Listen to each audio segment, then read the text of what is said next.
only way that I hypothesize that any object could make a high-speed turn like this is if the object was a highly quantized energy phenomena, that if matter, mass, was actually transformed into high-frequency waveform energy and had no actual weight to it. In fact, it became lighter than the lightest elements we know on the Earth.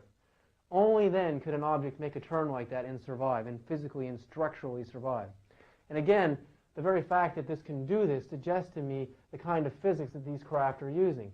They have taken raw, solid mass, a solid spacecraft or solid material, changed the frequency into a high-energy waveform, and in that waveform, they're able to not only conquer light speed and possibly do light speed and conquer light speed, but they're able to make turns like this and maneuver in ways that are just impossible, that would cause a nervous breakdown to any modern physicist. No physicist can look at this object and admit that we're looking at anything other than possibly dust in front of the camera lens or some sort of debris, because they know that for any massive object to be doing velocities greater than even at 100 miles an hour, which this object is obviously going much faster than.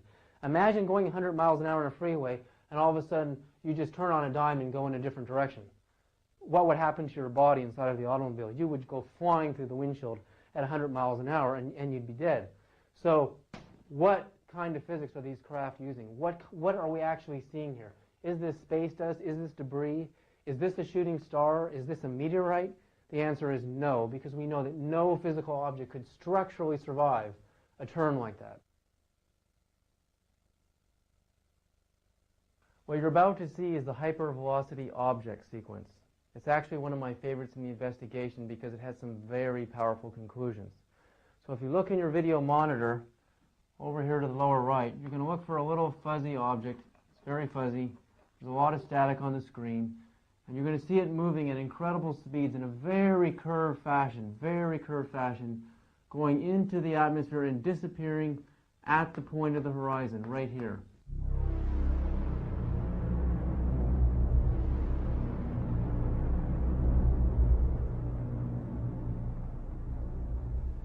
It's absolutely conclusive, if this object disappears on the horizon, that this is not a piece of dust in the near fields of the camera lens, 20 or 30 miles away or even 10 feet away. The object moves in a very curved fashion, suggesting it's moving over the curvature of the Earth, and very curved and disappearing on the horizon and probably going around to the other side of the planet.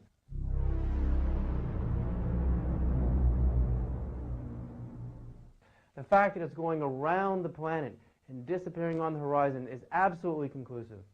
And this is a very important piece of footage because nowhere else do we have a scene where we have such powerful relativity.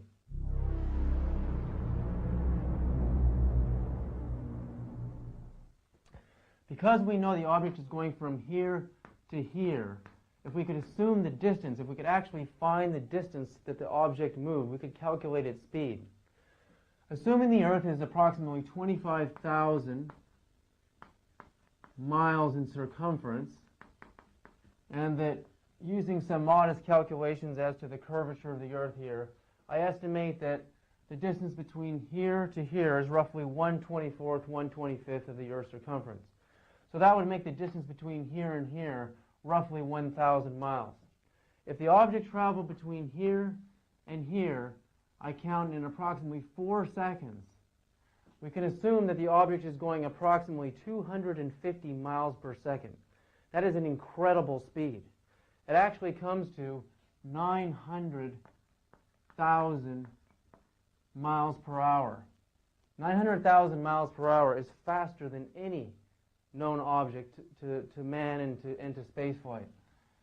Assuming the space shuttle is traveling at approximately 18,000 miles in the opposite direction, 18,000 miles an hour, I would have to subtract that speed, and we would come to 882,000 miles per hour for the object. So it's roughly going between 900,000 and 882,000 miles per hour. Incredible speed.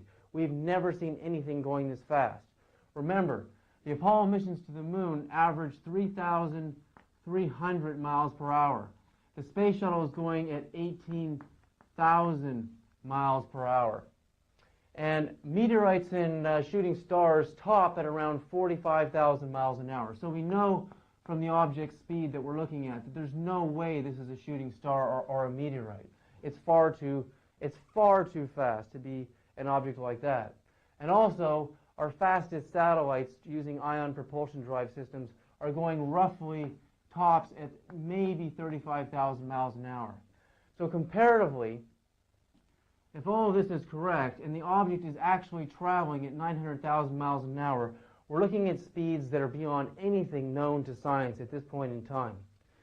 So before we actually decide if this is actually a UFO, we will have to do some estimates and some studies into advanced propulsion systems being conducted at some of our universities and some of our space labs to see if anyone could come up with speeds anywhere near this.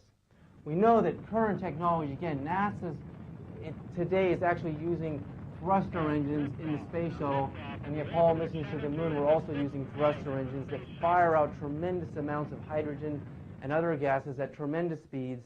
And with all of that thrust capacity, we're getting speeds between, maybe topping at around 20,000 miles an hour. But actually, we're getting beyond that now. We're starting to go into what are called ion propulsion systems. Remember in 1989, after I had a long conversation with Dr. Earl Van Landingham, then head of Propulsion Power and Energy Division at NASA, we were talking about nuclear fusion, a particular type of nuclear fusion called deuterium-helium-3 fusion. Deuterium-helium-3 fusion was being developed by a scientist named Dr. Bogdan Castelmaglich, an MIT PhD, who had spent about $27 million in research onto a new type of non-radioactive fusion. NASA at the time was very interested in this, Dr. Van Lang told me, because NASA was looking for a space power source. They needed a type of energy to drive its future ion propulsion systems.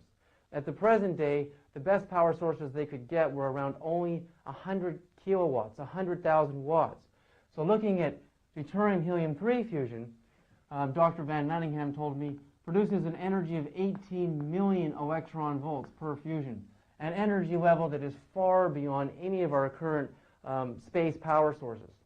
He also said that he was very interested in this particular type of fusion because he realized that 18 MeV protons, 18 MeV energies applied to protons could power spacecraft at velocities beyond our current imaginations. He said at the University of Wisconsin at Madison, they were doing studies into what are called anti-proton propulsion systems. He said that 18 MeV protons could send spacecraft up to 1/10 the speed of light. 1/10 the speed of light comes to 67 million miles per hour. 67 million miles per hour. So if we could imagine that somebody has actually developed a technology that powerful, we can see when we do a comparative analysis that our object that is moving between 900,000 and 882,000 miles per hour fits well within the constraints of a nuclear propulsion system. But we know for certain that Dr. Bogdan Castelmaglich's helium-3 fusion did not get proper funding. The project didn't get completed. At the time, James Fletcher, who was then the chief administrator of NASA, went to the United States Congress and asked for funding to complete this fusion because, again, it would be the most powerful form of energy for space stations and for space propulsion systems that NASA had ever developed. He was turned down. The project didn't get completion funding and to this day remains, in a scientist's mind, and it hasn't gone any further than that.